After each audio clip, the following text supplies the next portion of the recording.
Welcome to this week's episode of Primetime Football. I'm your host, Sam Oko. And I'm Benjamin Smith. On this week's show, we take a look at the EPL action that happened this past weekend, and we forecast into the future to see what's going to happen in this week's UEFA Champions League ties. Do you want to start us off, Ben? Let's do it. The two Premier League games that stand out to me this week exactly are Fulham beat QPR. They withstood a massive comeback from QPR, won 3-2. And then next, Aston Villa, surprise, surprise, is going to be relegated. Well, the one thing I like, you mentioned the QPR game, right? Yes. And there's like a fight to the finish. The fact, like about 2 weeks ago, the current manager for them, his name is Jamie Redknapp. Mm-hmm. Oh, actually, rather Harry Redknapp. Jamie Redknapp is his son. Harry Redknapp said for them to avoid a relegation, they'd have to win about, I think it was at the time it was like 12 games. They'd have to win all the 12 games, and they went along and tied a game and won a couple of games, but they're back on the losing edge, which is not good with the amount of money they spent in the last transfer window. So it's going to be good to see. Not good, but not really surprising either.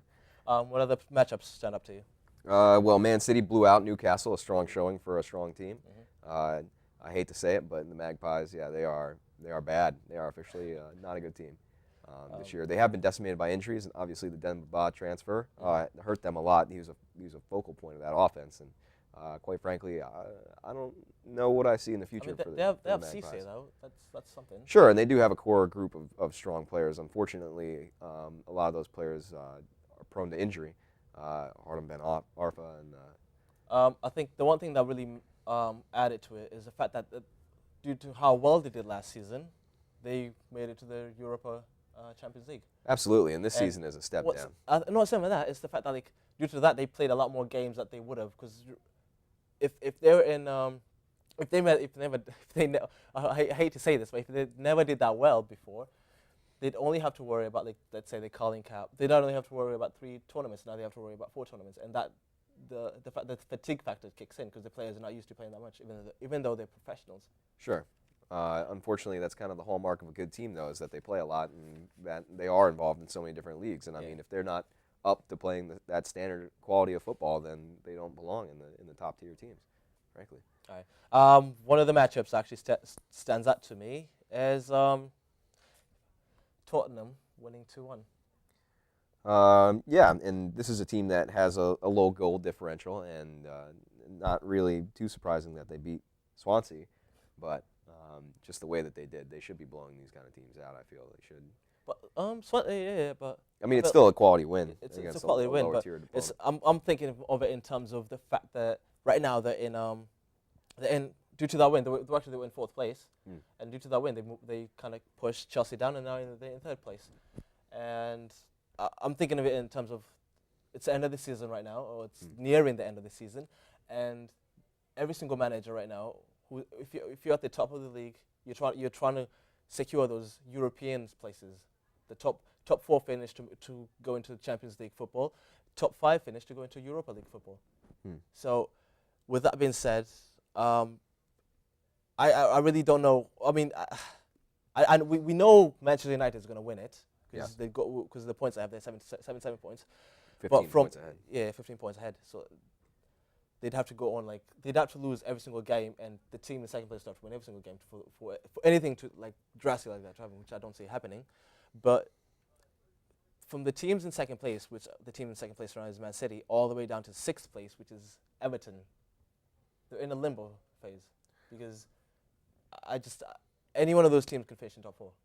Well, it'll definitely be a dogfight for the top 4 spots. However, I don't see the standings shaking up too much. I like the top 4 teams, and I think that they're the strongest in the league. Yes. Maybe I might see Liverpool. I haven't given up on the pool yet. I feel like they might jump a few spots, but really the top 4 won't shake up, I don't think, anyway. They might do it because the way Suarez has been playing and Stevie Gerrard, the last game they had to come back, and Stevie Gerrard actually sealed the win with a PK. Yeah. That was something. Let's switch on to FA Cup football. And for this round, the quarterfinal round was a replay round featuring both Manchester United and Chelsea. The game was played at Stamford Bridge, and It was a second. It was a replay. The first game that ended in 2-2. 2-2 draw. That's Yeah. right. And were you surprised, frankly, by Chelsea's increase of the defensive side? I wouldn't say surprised. I kind of expected it because the way they played over the weekend, which is Rafa Benitez picked a less. The team that he picked wasn't as strong as it could have been, and that was because he was more looking towards this matchup more than anything. And the fact that they lost 2-1 Southampton, which I don't believe should have happened, which is a completely different story. But it worked out for them. It did work out because they had a stronger team going into this game, and they were able to grind it out. In terms of football, it's not really going to be known as a classic, but it was a good game. Fantastic finish from Demba Ba. I can watch that game. Goal of the season, I'd say. Contention. If not in the top 10 at least. It's up there. Well, the Ibrahimovic goal kind of seals the deal, I think. But it was a very good game, regardless. And it was a lapse on the defensive side for Manchester United, but only once in a game, and you really can't complain. Especially they didn't put out the best team they could have. Van Persie was sitting most of the game. I was more impressed with the second half than the first half because the first half, both teams were there, but they were a bit sluggish in their play. A couple missed passes, and the one moment that actually worried me was actually a couple of moments in the first half. The first moment was when Ashley Cole went out with a hamstring injury, and he's going to be out for 2 weeks now. But he went out with a hamstring injury, and Ryan Bertrand had to replace him. And then I believe I think it was like in the 30th minute, Chicharito got a ball straight from De Gea, controlled it, took a shot from about 35 yards, and he actually almost scored from there because Peter Cech was caught out. The ball kind of like curved in the last second, and he actually almost scored. You're not going to fool Cech like that, though, unfortunately. It was a good save. He actually had to rely on his feet, which is really acrobatic for the 6'5" goal striker. Best goalkeeper in the world, probably. He's definitely top 5, yeah. But going forward, the next matchup is a semi-final matchup, and Chelsea will score up against Manchester City. What are your takes on the matchup? Well, it's an impressive win for Chelsea. Let me say that. I think that they definitely stepped it up as far as the FA Cup play, and I think that they were really they had more to play for. They had more to prove against a strong Manchester United team who just lost their Champions League matchup. Yeah, but do you have them beating Manchester City? No, I think that Manchester City has more to play for now in this situation. Chelsea is kind of they've shown their worth. They've shown that they can beat a top flight program. However, it will be a close game, I feel. But Manchester City has too much firepower. I think that they're the strongest squad right now, or the stronger squad anyway. And they definitely have the talent to put away a club like Chelsea. All I can say it's going to be a really good game. It's going to be most likely going to be a high-scoring game. But I am worried a bit because the fact that Ashley Cole is not like I said before, he's injured, so he might not be ready for that game yet, just about. And then you have Gary Cahill, who's Chelsea defender. The one positive note is the fact that Terry is back and now he's going to be there. And the fact he's going to be there, it means he's the leader, he's the focal point of it. So that defense is going to be a lot more succinct with their work. Sure, and this is going to be a classic game. I feel that definitely these are two strong squads playing at the peak of their performance right now, and that it'll be a great matchup. Certainly something to watch on April 14th. Absolutely. Let's switch on to Champions League play. Are you eager for this semi-final round? Well, for those of you who don't know, we have 2 games on today. Yeah. Basically, this evening if you're playing in Europe, 2 Premier. These are probably the best 2 Champions League matchups that will occur for a while, probably until the final. Frankly, there's Paris Saint-Germain matching up with Barcelona at 2:45, and at the same time we have Bayern Munich at Juventus. Yeah, at Juventus, I believe. Let's see, the first game, if I can be brutally honest, who do you have winning it? I like Barcelona, frankly. Right. I'm just going to go with Barcelona. But you're going to ruin it. But anyway, let's see. I'd like to say Paris Saint-Germain, but I don't see them doing it. I think, I'm basing off of what Barcelona did to AC Milan, which was AC Milan was really able to dominate the first leg of the fixture, yes, and then they completely fell apart in the second leg. Well, it's not so much falling apart. That certainly played a hand in their defeat. Yeah. But when Barcelona is playing on top of its game, you can't stop them. It's an unstoppable force. The passing, basically everything else. They have basically the Spanish national team, probably the best team ever in history.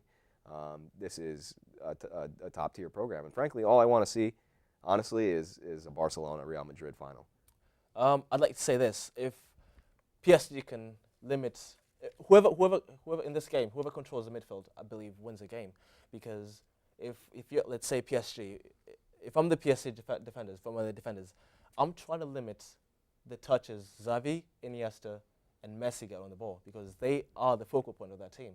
More so Messi than anything else, because he's a goal scoring machine. Yes. I mean, having in La Liga, he scored against every single team this calendar year, which is really impressive. But you try to limit the touches of a man like Messi, and you leave someone else open. Someone could be David Villa, or it could be a Xavi, or it could be anyone. I mean, honestly, Messi will get his touches. There's nothing you can do about that. But you try and limit his facilitating role. You try and limit the touches, the passes that he gets to his teammates, the crosses that he makes out wide. And that's really the key to the game. I think that Paris Saint-Germain is a very good football squad. They've made leaps and bounds in the last year, but their run has come to an end. They have great players, Ibrahimovic being one of them, if not the best player on their team. But yeah, their run has come to an end. What about the other matchup? Bayern Munich versus Juventus. I like Bayern Munich. I think that they are also a very good squad, and that Juventus is kind of underplayed during certain stretches of. What would you say the final score would be for that matchup? For this matchup, I see maybe a 1-0. I think that both teams will play very conservative. Both teams will obviously be giving each other a wide berth. They'll be trying to limit the touches in the box, but something's got to give. Something's going to happen. Obviously, one of these teams is going to break free, and it's going to come down to that one mistake that you wish you had back. What about the other? Let's see. The other matchups on the card rather are Malaga versus Dortmund, and then you have Real Madrid versus Galatasaray. Which one stands up to you? Well, these games are tomorrow. Yeah. And I've always loved Borussia. All season I've been singing their praises, and actually I thought that they were the best team in Germany for a time. Mm-hmm. Now I can kind of see the error of my ways. I don't think they're as strong as Bayern Munich, but however, that being said, they are a very strong squad, and it's going to take a lot for a team like Malaga to put them away. And I think that they're scrappy, and I think that they will advance. The key players for Dortmund rather would be Götze, who's a midfielder. But I'd hate to agree with you, but yeah, I think depth-wise, Dortmund are a stronger team. Yes. And they play a lot more attacking football, a better style of football, and we'll see what happens. But they're a very clean team, actually. Yeah. That's one thing I really appreciate. You never really hear that much controversy coming from there. As of the other game, Real Madrid versus Galatasaray, I'm going to go with the shocker right here. I'm just going to pick Galatasaray. In the first round, in the first leg upset? You expect them to advance, is my question. Yes, I do expect them to advance. I'm going with the Turks this time around. I'm going with Turk Nation. But it's going to be a tough, it's not going to be an easy game, because it's going to be one of those games that they'll then have to sit down and grind down, because Jose Mourinho, who's the coach for Real Madrid, he's a mentalist. Need I say more? He's been here before. He's won with Porto, first of all. He was won with Inter, and it's in his blood to win. And the key players for Galatasaray to make sure that Jose Mourinho doesn't make it to the final would be Drogba and Sneijder, players that they've picked up quite recently.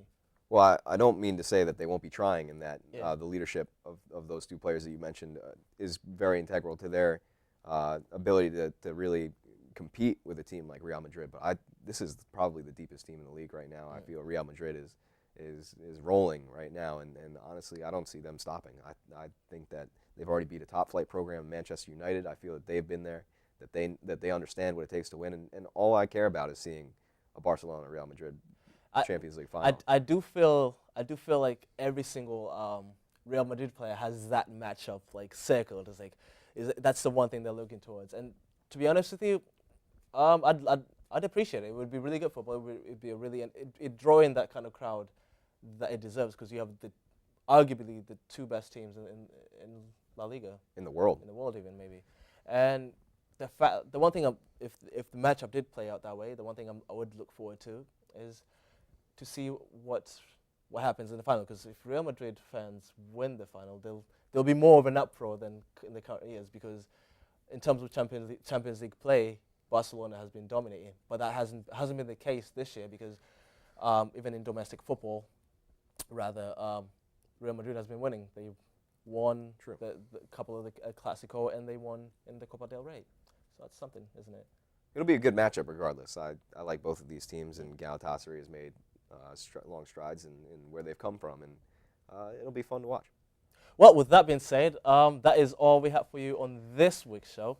Join us next week for more football. See you then.